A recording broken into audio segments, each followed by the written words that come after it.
Para empezar el tema desde el principio, vamos a empezar fijándonos en lo que es la presencia humana en la Antártida, que es cuestión bien reciente. Antes que nada, sabemos que la Antártida es una enorme extensión de tierra situada en el extremo sur del planeta y que circunvala exactamente lo que es el Polo Sur. Hay mapas medievales e incluso más antiguos que apuntan a la existencia de un continente en el extremo sur de la Tierra. Es como si desde la más lejana antigüedad ciertos conocimientos geográficos fueran custodiados y guardados por organizaciones secretas y grupos de poder que guardan este conocimiento para su provecho. Algo similar a lo que ocurriera con América y su supuesto descubrimiento en 1492.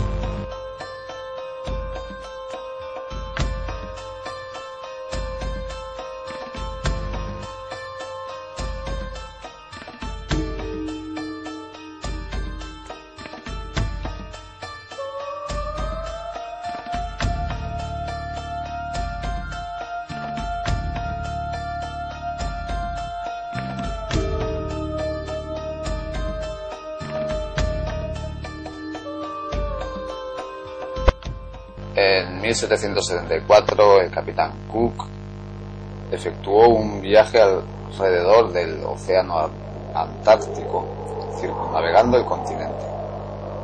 Siguieron una serie de expediciones y descubrimientos. Poco tiempo después, la Antártida empezó a ser frecuentada por balleneros. Parece seguro que los viajes de los balleneros eran habituales a finales del siglo XVIII. Pero por razones comerciales y para evitar la competencia, no se daba noticia de las rutas descubiertas. Vaya, parece ser que la práctica de mantener secretos descubrimientos geográficos y científicos es habitual en la historia de la humanidad, no es cuestión reciente. En 1822, un ballenero descubría las Orcadas del Sur, desde las cuales el británico James Weddell se dirigía al año siguiente más al sur hasta los 74 grados, descubriendo el mar que lleva su nombre, es decir, el mar de Weddell. El primer explorador del continente se considera al francés Jules Sébastien Dumont d'Urville, quien en 1838 llevó a cabo una serie de exploraciones por orden de Luis Felipe, dando el nombre de este rey a lo que luego se conocería como Tierra de Graham y hoy en día como Península Antártica o de O'Higgins, descubriendo posteriormente la Tierra Adelaida. De 1839 a 1840 se llevó a cabo la primera gran expedición británica, dirigida por James C. Ross, cuyo objetivo era localizar el polo magnético austral. Tras descubrir los picos montañosos Terror y Erebus, descubrió Tierra de la Reina Victoria y fue frenado por la barrera del Gran Banco de Hielo al que dio su nombre, es decir, la barrera de Ross. Y bueno, de aquí ya a lo que es la conquista del Polo Sur geográfico, que como sabemos se organizaron dos expediciones, una noruega a mando de Amundsen, que alcanzó el Polo Sur geográfico, según los datos oficiales, el 14 de diciembre de 1911. 34 días más tarde llegaba Scott, de la expedición británica.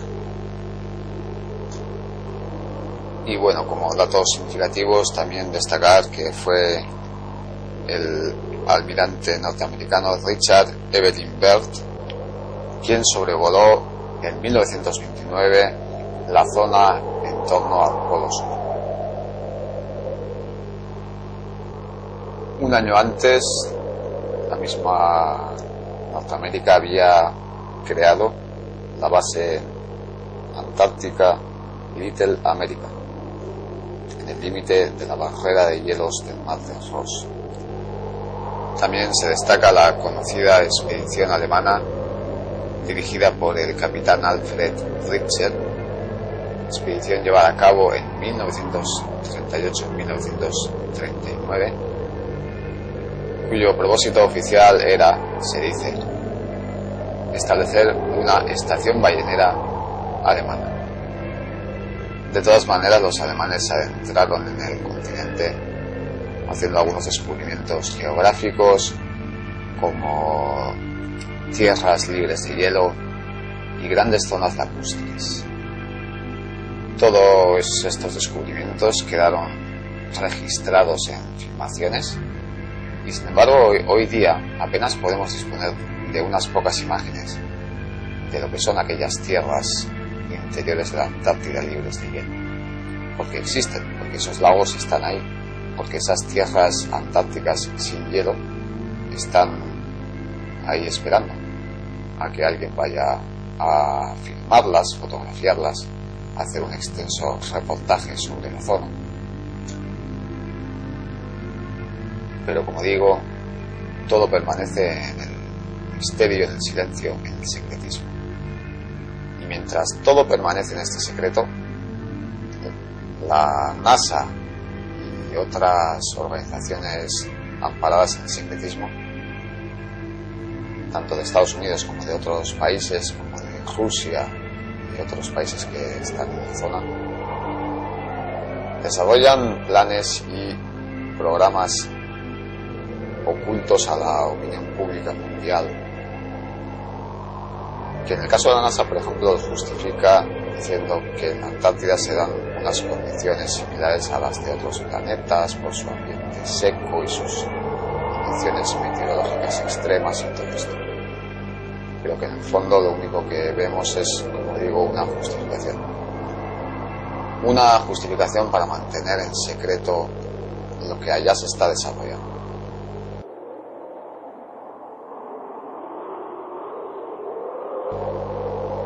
En 1967, 2 años antes de la misión Apolo, Wernher von Braun viajó a la Antártida. Muchos dicen que von Braun viajó a la Antártida para recoger meteoritos que posteriormente justificarían como piedras lunares, puesto que las misiones NASA a la Luna son consideradas por estos críticos como fraudes.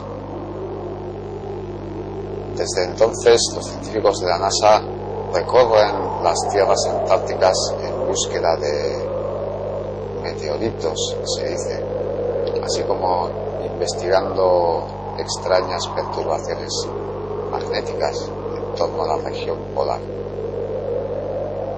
Los científicos que viajan a la Antártida fuera del secretismo, invitados por las agencias espaciales y diferentes agencias que se mueven en torno a la Antártida protegiendo el secreto. Esos científicos, digamos, del mundo exterior que viajan a la Antártida ven aquello que les permiten ver.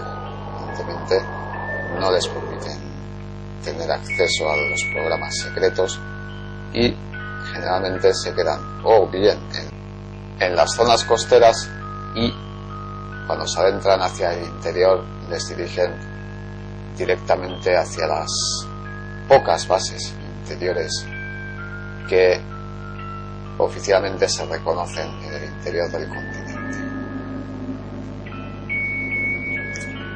Y bueno, esto es el esbozo de lo que es la historia de la Antártida y la realidad de la Antártida en el presente.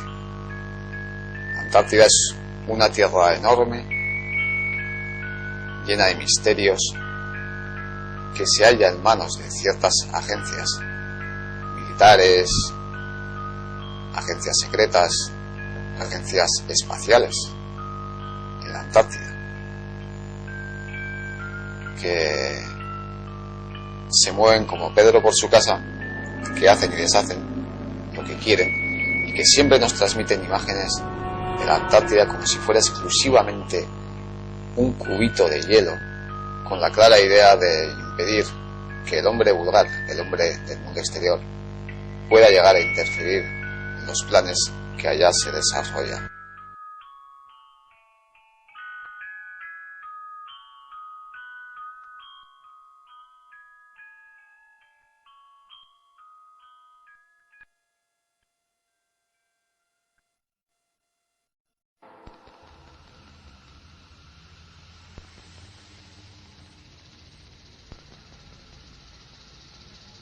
Como explicábamos antes, los balleneros mantenían en secreto las rutas marinas que descubrían.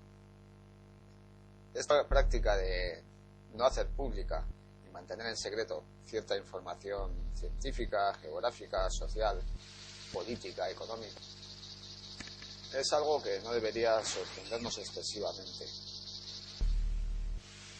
Pues es comprensible que el conocimiento estratégico y clave sea guardado por los verdaderos órganos de poder de cada sistema para utilizarlos en su momento, y si se hicieran públicos y estuvieran al alcance de todo el mundo, en cualquier momento podría ser utilizado por los enemigos o adversarios de ese sistema para alcanzar ciertos objetivos que podrían ser perjudiciales para aquellos que detentan el poder. En definitiva, el sistema siempre tendrá conocimientos ocultos que no hará públicos. Aquellos que creen que el sistema democrático, el sistema que sea, es transparente y que hace públicos todos los conocimientos sociales, económicos, científicos, políticos, etc., es que es una persona que carece del más mínimo sentido de la realidad.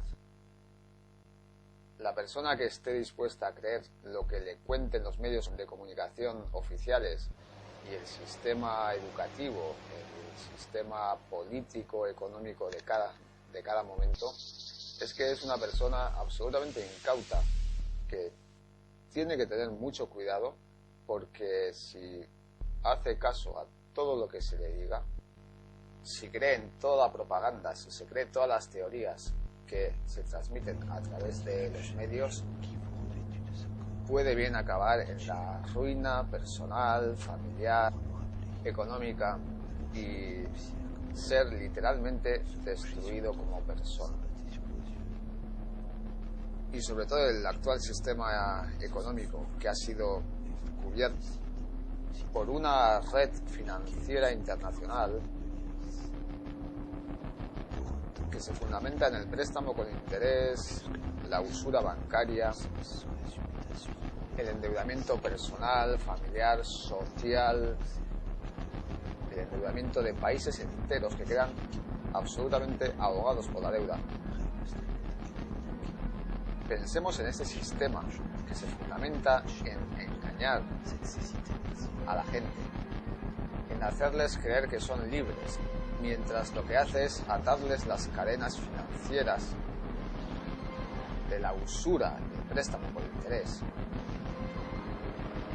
¿Qué interés puede tener este sistema en que la gente sepa la verdad en todos los campos del conocimiento humano? No tiene ningún interés en que esto sea así. Al contrario, todo su interés se centra en mantener al ser humano en un estado de servidumbre, para lo cual necesita hacerle creer que el mundo que él le cuenta, la visión del mundo, lo que el sistema le cuenta, es el único mundo verdadero. Y, en definitiva, que es a lo que vamos, en toda esta película, toda esta visión cavernaria de lo que es la realidad que vive el ser humano,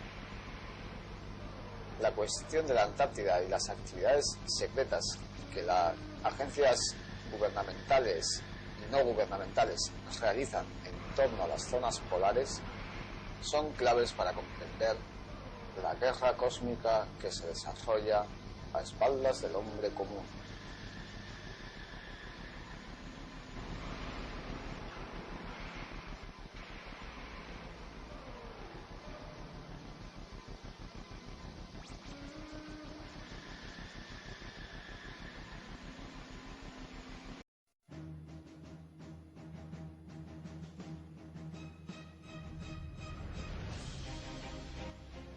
Vamos a ver unas filmaciones que corresponden a lugares de la Antártida del Este, suponemos que relativamente cercanos a la costa.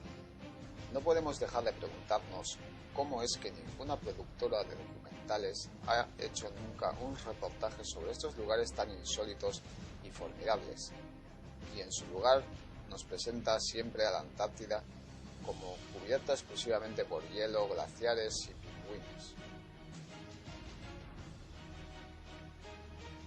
El 17 de diciembre de 1938 salía la expedición alemana New Schwabenland del puerto de Hamburgo. La expedición estaba formada por 33 miembros, además de 24 miembros de tripulación. En enero de 1939 el barco alcanza la Antártida y realiza toda una labor de expedición sobre las tierras interiores del continente. Se cartografiaron 600.000 kilómetros cuadrados, de los cuales la mayoría fueron fotografiados con fotografía aérea. En total, más de 16.000 fotografías aéreas fueron tomadas. También se descubrieron zonas de oasis libres de hielo, en los cuales había zonas lacustres. Todo esto fue filmado, fotografiado por la expedición, y de hecho son las primeras imágenes sobre zonas libres de hielo o zonas lacustres sin hielo antárticas las que podemos disponer.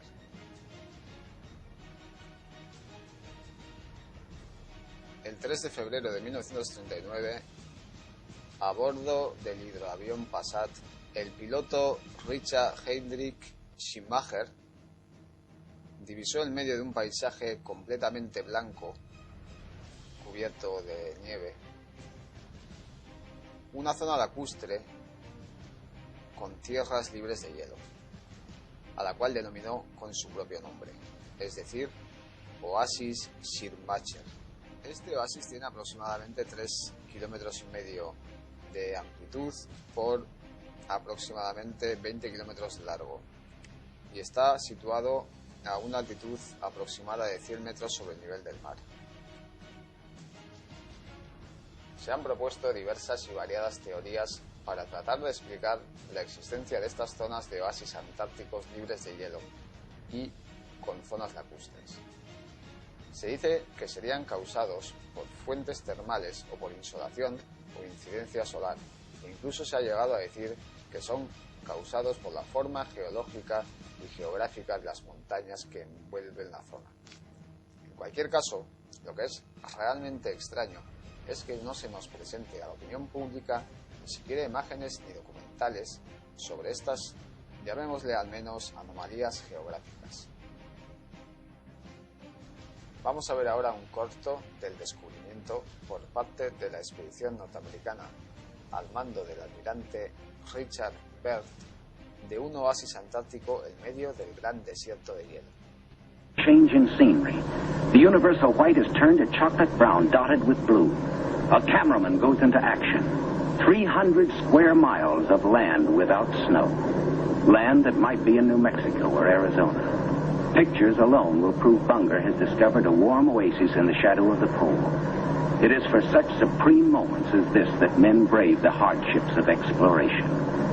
The astounding, undreamed of fact is that they are over a chain of warm water lakes, whose shores, except for small patches, are free of ice and snow. Commander Bunger circles the largest lake in sight, 5 miles long. He comes in to make a landing. Water temperatures must be recorded. Samples taken. He finds the water fresh. Temperature 38 degrees Fahrenheit. On the shores are vast deposits of coal and of minerals of the utmost importance to civilization. Aside from their headline discovery, Bunger and his men have another good reason.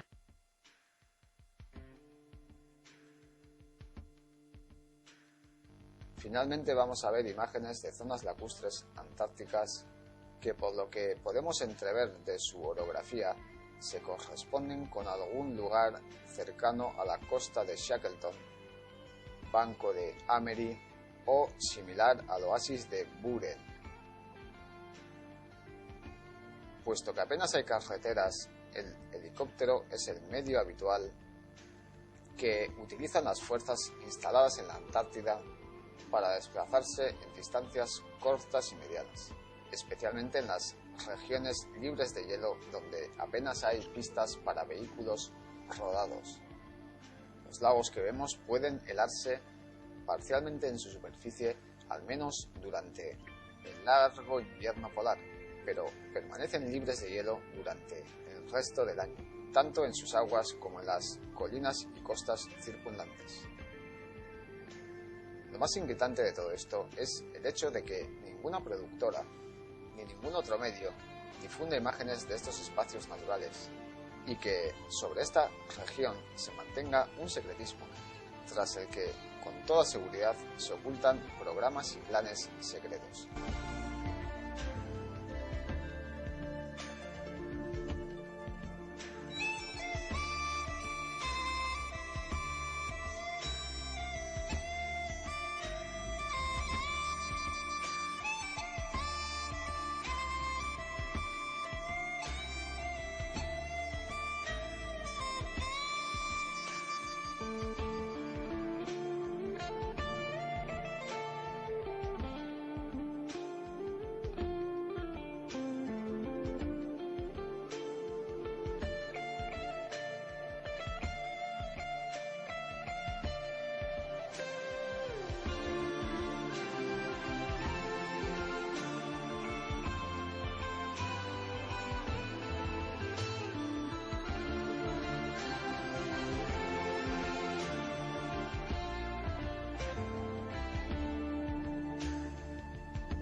Como sabemos, la NASA desarrolla en la Antártida programas secretos supuestamente espaciales. Esto no debería dejar de llamar la atención, o al menos la curiosidad, de las personas curiosas. Así como en Estados Unidos hay bases secretas como el Área 51 y complejos subterráneos ultrasecretos, la Antártida en sí misma es un espacio inmenso al cual el público en general no puede acceder, y los planes secretos pueden ser desarrollados, como digo, lejos de las miradas curiosas. La Antártida no es solo hielo y glaciares. Sí es cierto que enormes glaciares cubren grandes partes del continente, pero también es cierto que hay enormes extensiones libres de hielos, donde hay lagos de aguas no congeladas y corrientes de agua en los meses menos fríos. El interior de la Antártida es la zona más seca de la Tierra, más seca incluso que el desierto del Gobi, sin humedad ambiental alguna. Scattered across these dry valleys are bodies of seals lost or trapped here long ago that are mummified like Egyptian pharaohs.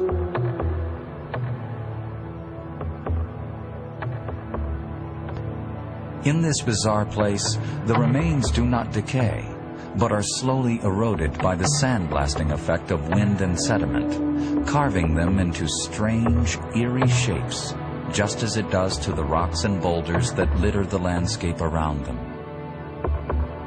Carbon dating has shown that some of these freeze-dried carcasses are over 6,000 years old.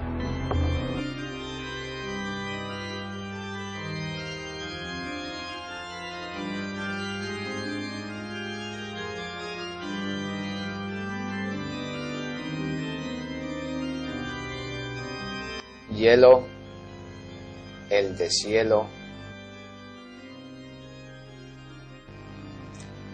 cursos de agua, lagos. Esto es la Antártida, un espacio increíble, un lugar mágico en el extremo sur del mundo.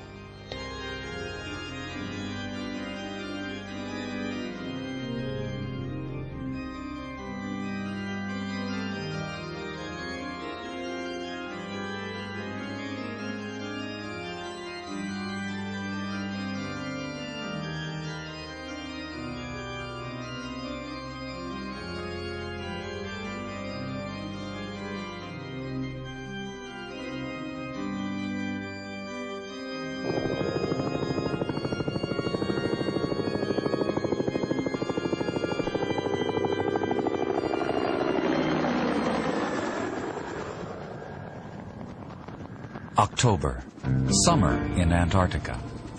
A team of scientists and explorers, biologists and planetary geologists, returns to the dry valleys to continue their studies of life amid some of the most extreme conditions on Earth.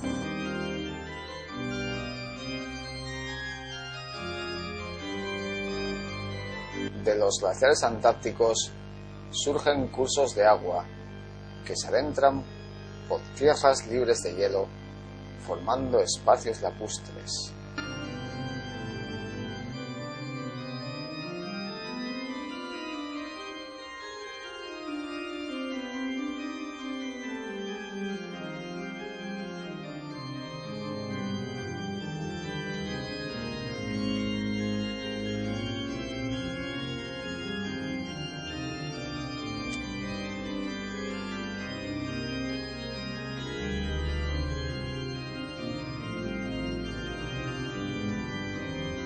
En las profundidades de los lagos antárticos hay vida microscópica que forma grandes extensiones de una materia de aspecto gelatinoso.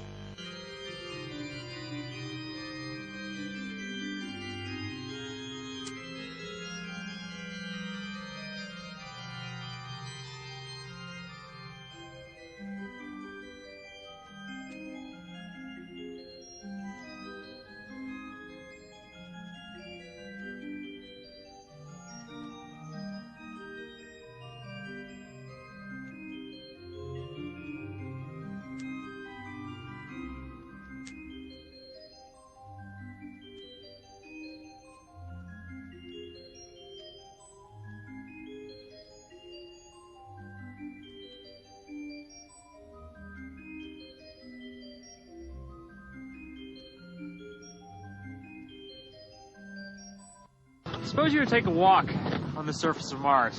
What would it look like? Well, in a lot of places, it might look very much like what you see right here. The Antarctic Dry Valleys constitute just about the most Mars-like environment anywhere on the Earth. The climate here is similar to the Martian climate, and the physical processes that are shaping the surface here are very similar to some of the processes shaping the surface of Mars. What this means is that the dry valleys are a very good place for us to test some of the hypotheses that we have concerning what's going on the Martian surface. And it may also be a very good place to test some of the techniques and some of the equipment that we might want to use to study the surface of Mars at some point in the future. Early life on Earth was closely tied to the environment of the early Earth. Life is, in many ways, a planetary phenomenon. One of the goals of NASA is to understand the relationship between the physical and chemical evolution of the solar system, the formation of planets, and how this relates to the appearance of life. In this respect, besides the Earth, Mars is one of the most interesting planets for study. Marte, la Antártida. Qué extraña sintonía será entre ambas misiones espaciales. Misiones espaciales en la Antártida.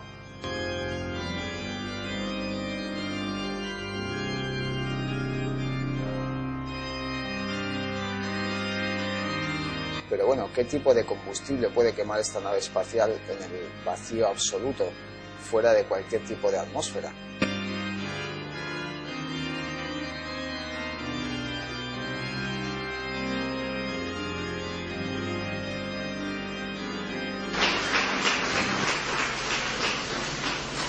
Hoy en día hay bases estacionadas en los polos. Más cerca de la abertura de la polar está la base de Amundsen Scott. Las dos bases más próximas a la apertura solar son dos bases. Una es rusa y otra es norteamericana. Amundsen Scott y la base y otra base soviética, una base rusa. En la base norteamericana, que está al lado de la apertura de la Tierra, está dirigida por este tipo. Este hombrecito sonriente es el mayor conspirador que existe, el mayor fraude científico que existe en la humanidad. Este se llama Michael C. Malin, que habría que llamarle Malón más que Malin, por lo siniestro que es el tipo. No sé si conocéis a Richard Hoagland. Richard Hoagland tiene una dura campaña contra este tipo, porque sencillamente dirige, aparte de la estación Amundsen Scott, todo el programa de Marte de la NASA. ¿Por qué han elegido al mismo sicario? ¿Por qué han elegido al mismo sicario para encubrir todo lo que está ocurriendo en Marte? Su topografía, fotos extrañas en las que aparecen objetos imposibles, fotos de ovnis, incluso las imágenes que aparecen de Marte están absolutamente coloreadas. Nos intentan dar una imagen de Marte de color rojo. Marte no es rojo, tiene cielos azules. Y en Marte hay otro tipo de clima al que este hombre dice.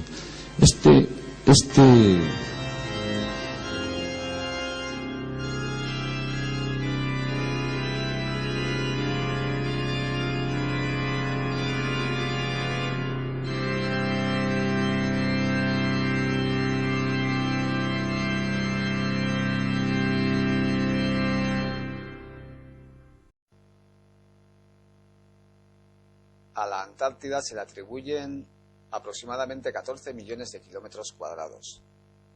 De estos hay varios millones de kilómetros cuadrados de tierras libres de hielo. En los meses menos fríos, los valles secos antárticos tienen cursos de agua provenientes de los glaciares circundantes.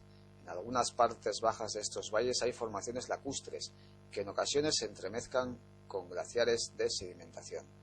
La Antártida tiene una apertura polar en torno al polo sur geográfico, en donde se producen extrañas anomalías magnéticas. Rodeando a esta apertura polar como un anillo, hay una tierra alta, una meseta cubierta por hielos y glaciares muy planos y sin accidentes geográficos. Los glaciares de esta alta meseta son formados por la acumulación del hielo proveniente de constantes nieblas que recorren la región. Estas nieblas tienen su origen en los contrastes térmicos existentes entre los aires del interior y el exterior de la Tierra. En este anillo que rodea la apertura polar se encuentra la base americana Amundsen Scott. En la Antártida se dan extraños fenómenos ópticos de espejismos provocados por el contraste entre el aire cálido que proveniente del interior de la Tierra circula por las partes altas de la atmósfera y el aire frío de las partes bajas. A veces el aire cálido desciende hasta la superficie provocando extraños fenómenos de subidas de temperaturas y vientos cargados de polen y otras materias orgánicas en suspensión. Asimismo, en los conocidos valles secos antárticos se producen fenómenos acústicos en los que se oyen ecos y sonidos extrañísimos causados por la extrema pureza del aire, su casi nulo grado de humedad ambiental. Un lugar, como digo, libre de toda vida orgánica y donde el aire tiene una pureza diamantina. Tal vez esto sea lo que le permite vibrar una intensidad de onda diferente. En definitiva, la Antártida es un lugar encantado y mágico. Allá, en esas tierras que, como sabemos, tienen enormes glaciares, pero también grandísimas extensiones libres de hielo, hay bases secretas y la NASA y otras agencias espaciales y demás desarrollan programas clasificados y desconocidos al público. ¿Qué hace allá la NASA? Se supone que es una agencia espacial, no antártica. Si es por pasar frío, pueden ir a las islas del norte de Canadá o Groenlandia. Yo creo que la NASA está en la Antártida fundamentalmente estudiando sus anomalías magnéticas, como el entorno del lago Vostok y el entorno de la apertura polar. Las agencias y los gobiernos secretos no necesitan un Área 51 en Estados Unidos ni otras instalaciones subterráneas secretas, rodeadas de mirones y curiosos frikis por todas partes. Alejada de toda presencia molesta, la Antártida les ofrece el aislamiento necesario para el desarrollo de sus proyectos con total impunidad. Y a todo esto, ¿qué pintan los nazis en toda esta película? Bueno, los nazis fueron pioneros en la exploración antártica. Si bien en 1929 Richard Bert, almirante del ejército de Estados Unidos, sobrevoló el entorno del polo sur geográfico, fue la expedición alemana de Alfred Richter de 1938 y 1939 la que exploró el interior del continente de modo efectivo, estableciendo bases secretas en zonas interiores. No solo una base en la costa de Neuschwabenland, los alemanes exploraron el interior del continente y establecieron varias bases. Descubrieron enormes extensiones libres de hielo, zonas lacustres, ríos con flujos de agua en verano antártico.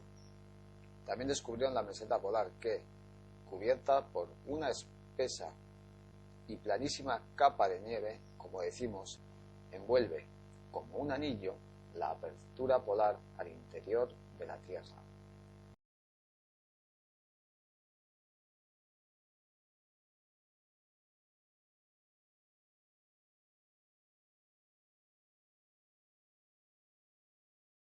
Pese a que oficialmente solo se reconoce un 2% de tierras antárticas libres de hielo, diversas fuentes y datos, tanto geológicos como climáticos e históricos, muestran la existencia de una Antártida muy diferente a la descrita.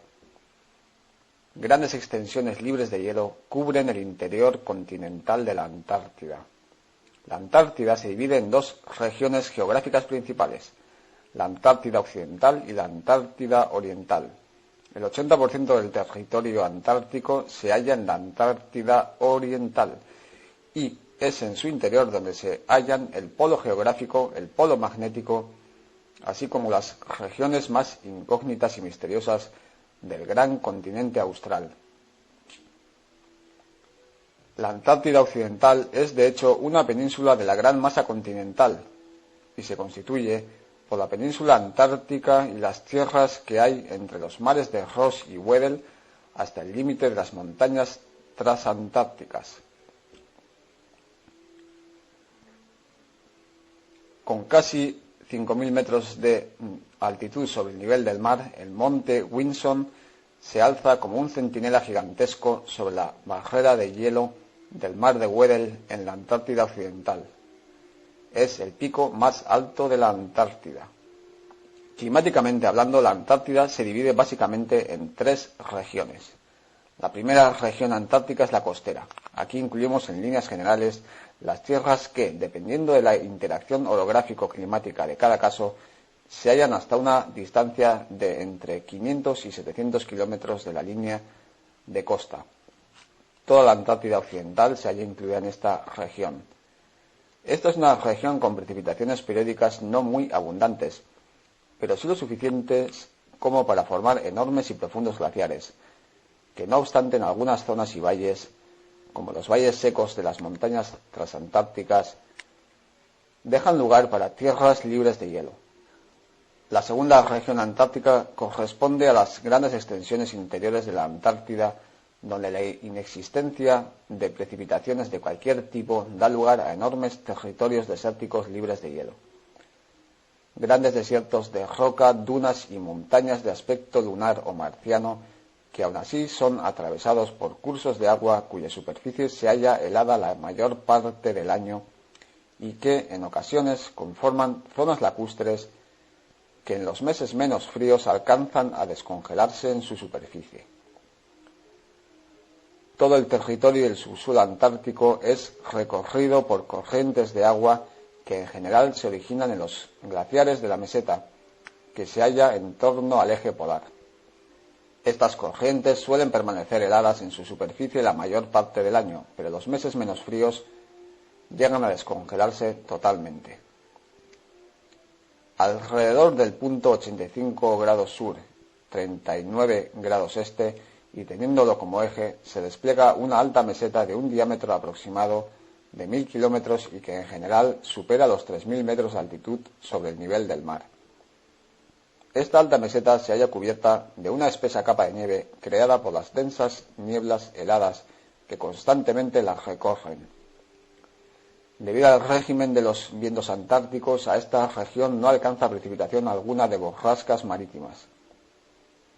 Los glaciares de esta meseta polar descargan su excedente de hielo en las tierras bajas del interior de la Antártida, donde el hielo acumulado conforma zonas lacustres que durante los meses menos fríos se deshielan, generando masivas corrientes de agua que se abren paso entre la roca y el hielo de estas tierras australes. El subsuelo de la Antártida es recorrido por potentes corrientes de agua durante todo el año. Los datos oficiales de las temperaturas antárticas son falsos, en líneas generales y fuera de las grandes extensiones glaciares. En la Antártida, durante los meses menos fríos del verano, la nieve caída durante el invierno austral se derrite, dejando a la vista una tierra oscura de roca y mineral. La documentación fotográfica muestra, por ejemplo, que la base norteamericana McMurdo en el mar de Ross pierde el manto blanco durante los meses de verano, dejando al descubierto la oscura lava volcánica del monte Erebus.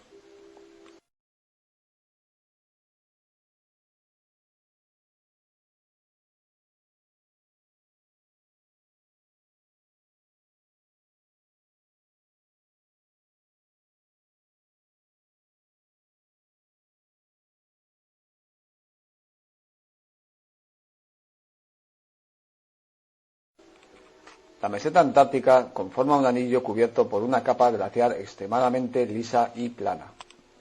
En su borde se halla la base norteamericana Amundsen Scott.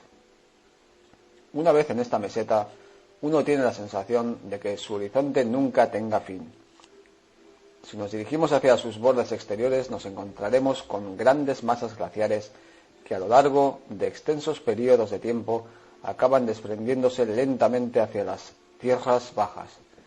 Pero si, mirando hacia el centro de la meseta, nos dirigimos hacia su interior, nos extraviaremos en medio del manto helado, perdiendo la orientación así como toda referencia de situación. Podemos pensar entonces que para tal travesía se hace preciso un helicóptero o un avión, pero al no salir fuera de la atmósfera, el resultado no sería diferente, pues alcanzaría un punto en el cual ante nosotros no se aparecería otra cosa que una interminable extensión blanca recorrida por grandes bancos de niebla. Los aparatos de localización, así como las brújulas, no funcionan en este paraje encantado donde tanto la gravedad como el magnetismo terrestre sufren perturbaciones que imposibilitan cualquier concreción en el espacio. Es literalmente adentrarse en la nada. Evitando la distorsión gravitacional magnética que se da sobre la superficie de esta región polar, los satélites artificiales sobrevuelan la región central de la meseta subpolar a una altitud orbital de cientos de kilómetros.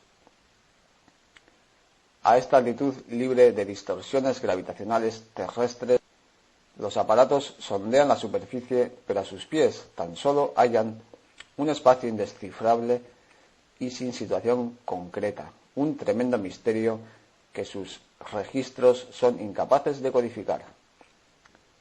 Si sobrevolaran la región a una altitud más baja, los satélites serían arrastrados por la perturbación gravitacional hacia el mismo espacio indeterminado que se abre sobre la superficie. Las distorsiones magnético-gravitacionales que se producen en torno a las regiones polares de la Tierra plantean a los científicos un misterio que hoy por hoy permanece indescifrable.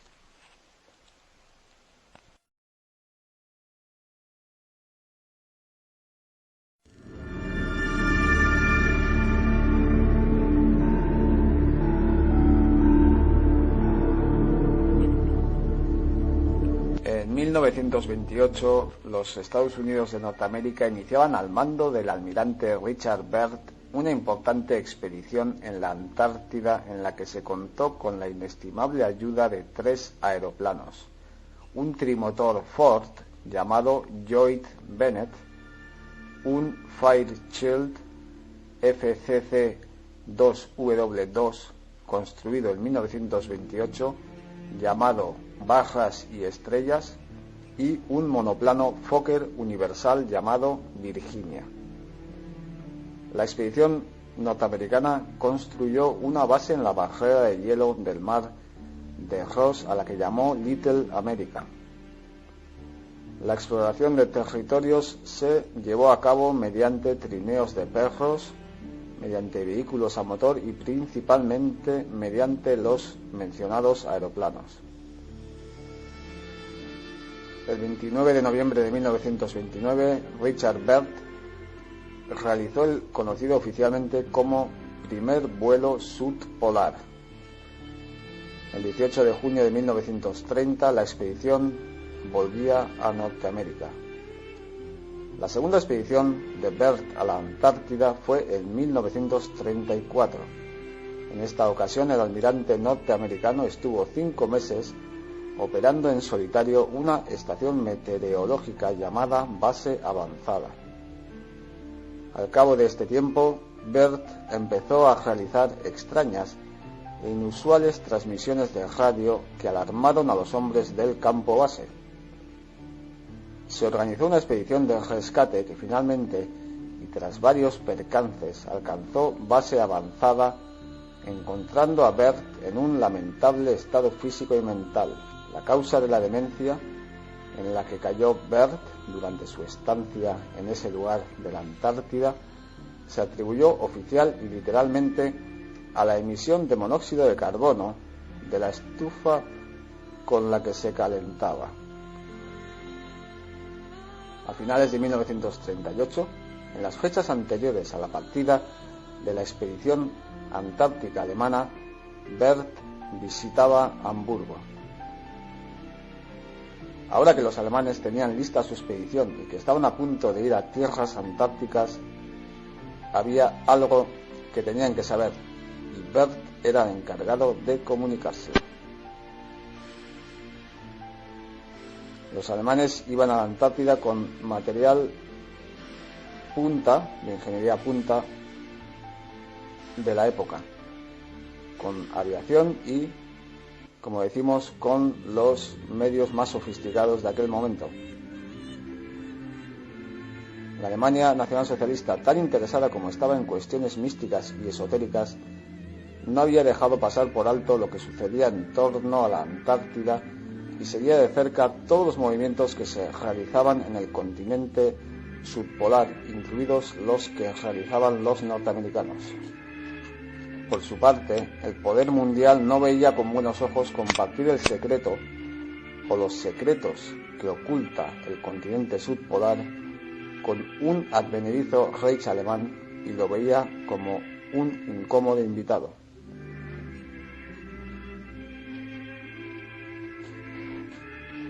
¿Qué había en la Antártida? ¿O qué hay en la Antártida? Sin dudas, ahora sabemos que, contrario a todo lo que nos han contado desde siempre, la Antártida tiene grandes extensiones libres de hielo. Preocupan principalmente la región en torno a la meseta polar, que es donde se halla el eje de la Tierra o el polo sur físico, pues en ese lugar se dan alteraciones gravitacionales y magnéticas que afectan al campo de realidad del espacio-tiempo. Puede ser una puerta dimensional, como también un gran espacio vacío por el que surgen las místicas luces de las auroras boreales. También hay informes que apuntan a que en la Antártida hay ruinas ciclópeas de antiguas civilizaciones. En su novela, escrita en 1936, En las montañas de la locura, Lovecraft, sin duda un genial escritor visionario interesado por este tipo de conocimientos ocultos, rememora la expedición de Bert a la Antártida y habla de una ciudad laberíntica de dimensiones colosales descubiertas en la región donde en la actualidad se encuentra el misterioso lago Vostok, en el interior de la Tierra Wilkes. Curiosamente, en la actualidad, investigadores que buscan saber lo que el sistema nos oculta hablan de que en el entorno del lago Vostok, además de grandes anomalías magnéticas, hay ruinas ciclópeas. ¿Cómo es esto posible?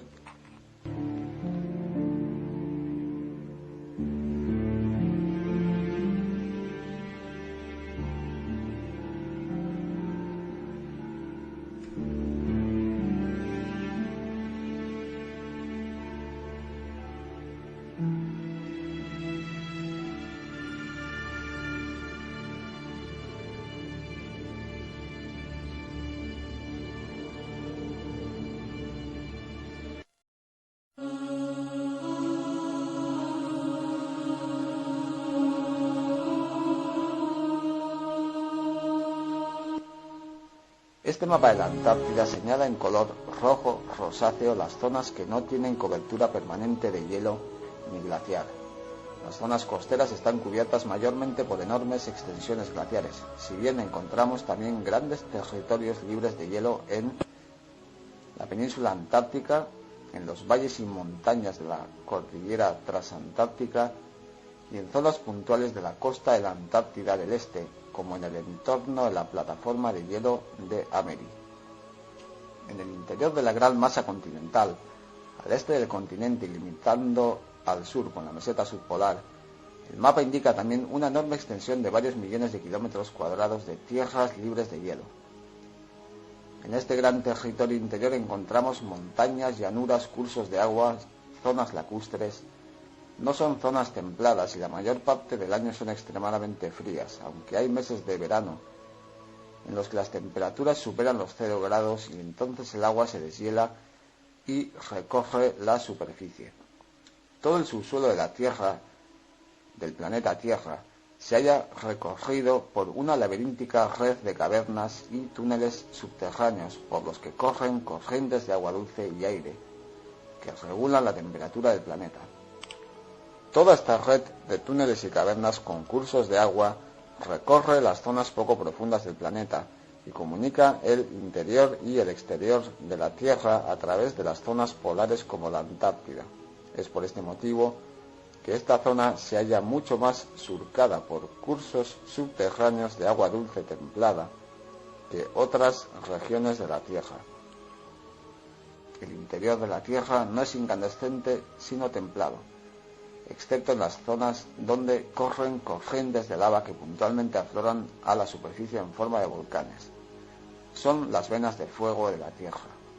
La teoría de la Tierra maciza no responde a las leyes de la física más elemental. Sigamos con el mapa.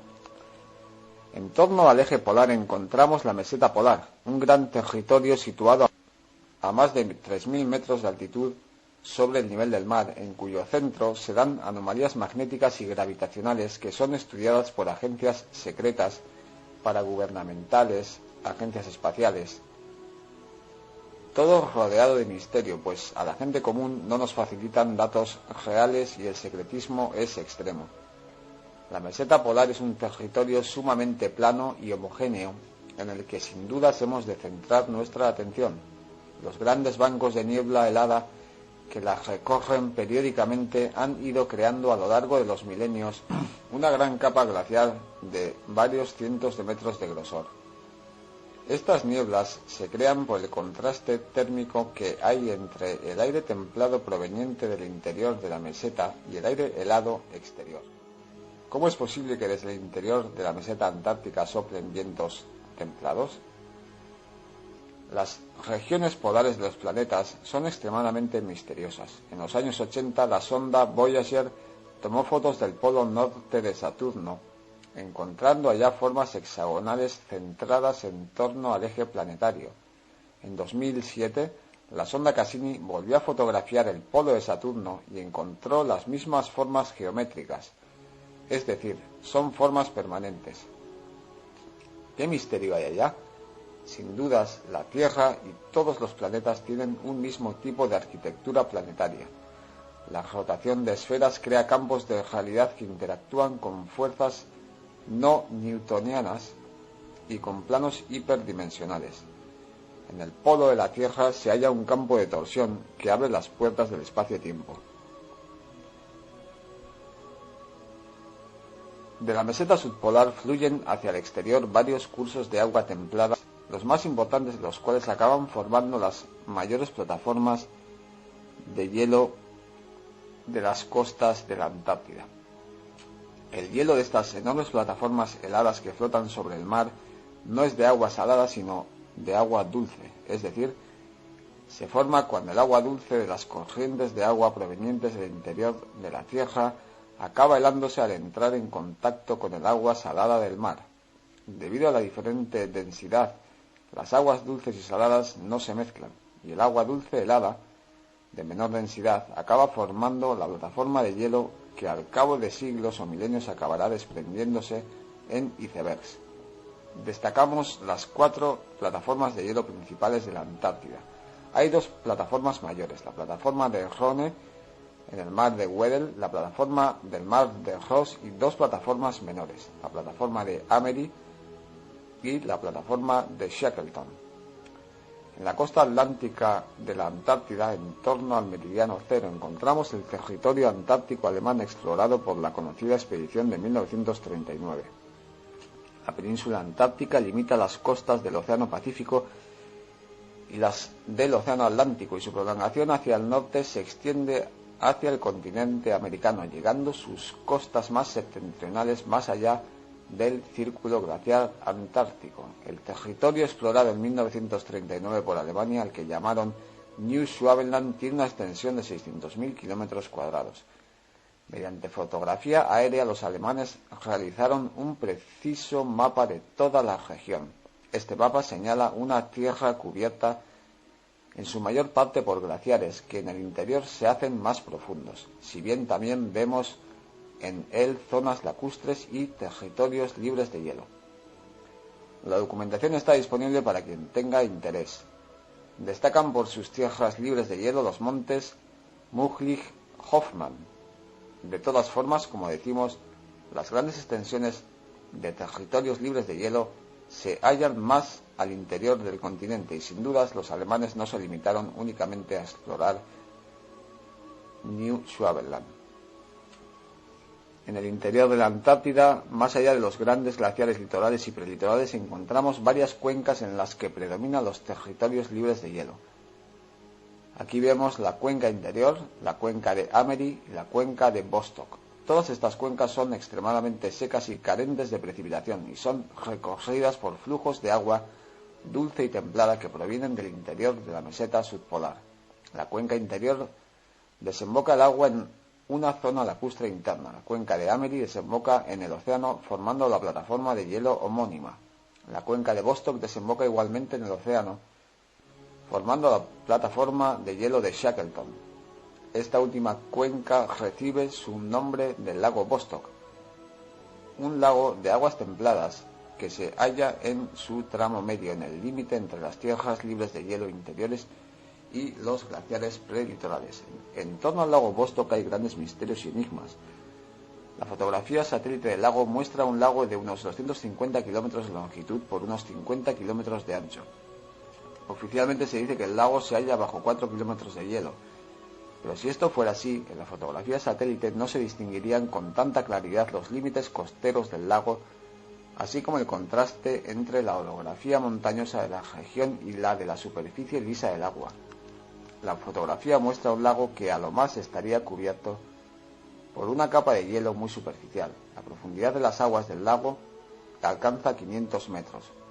Por lo que señala el mapa, este lago se halla en una zona límite entre los glaciares y las tierras secas interiores. En su costa sudeste hay una anomalía magnética de casi 100 kilómetros de largo, que diversas fuentes identifican con restos ciclópeos y arqueológicos antiquísimos.